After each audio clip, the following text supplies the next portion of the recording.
انت ازاي مش بتشتروا الجواكت بتاعتكم من ايطاليا يا جماعه؟ الاتنين ب 15 يورو 99. شايفين الجاكيت القمر ده؟ اي اتنين هتشوفوهم من الفيديو هنا الاتنين عاملين 15 يورو. شايفين الجاكيت ده والجاكيت اللي قبله اللي انا اشتريته اصلا والجاكيت ده كمان يا جماعه؟ كل ده كله هتاخدوه اي قطعتين ب 16 يورو بس. وهنا عملت لكم فكره مختلفه خالص علشان اوريكم كل الحاجات. شايفين الجاكيت ده؟ انا جبته على فكره.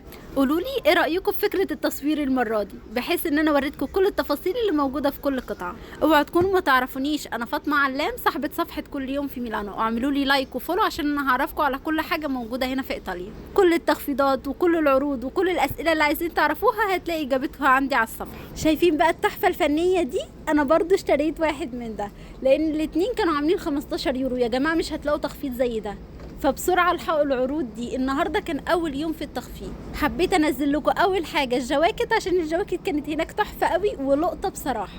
تخيلوا ان ده عامل 8 يورو بس، ولو خدت اتنين هتاخديهم ب 15 يورو. على فكره اكتر واحده هتعمل شير للفيديو يعني مشاركه هتاخد مني هديه حلوه قوي. وشايفين بقى بقيه الجواكت اللي موجوده يا جماعه؟ كان في هناك كوليكشن جواكت خطير.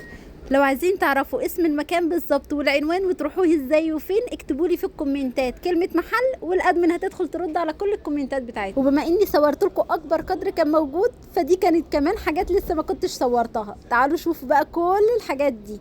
فانا يا جماعه لازم تروحوا المكان ده بسرعه بسرعه بسرعه قبل ما تخلص العروض دي. بسرعه بعتي الفيديو لصاحبتك وقولي لها يلا تعالي نروح نلحق نشتري جواكت قبل ما تخلص.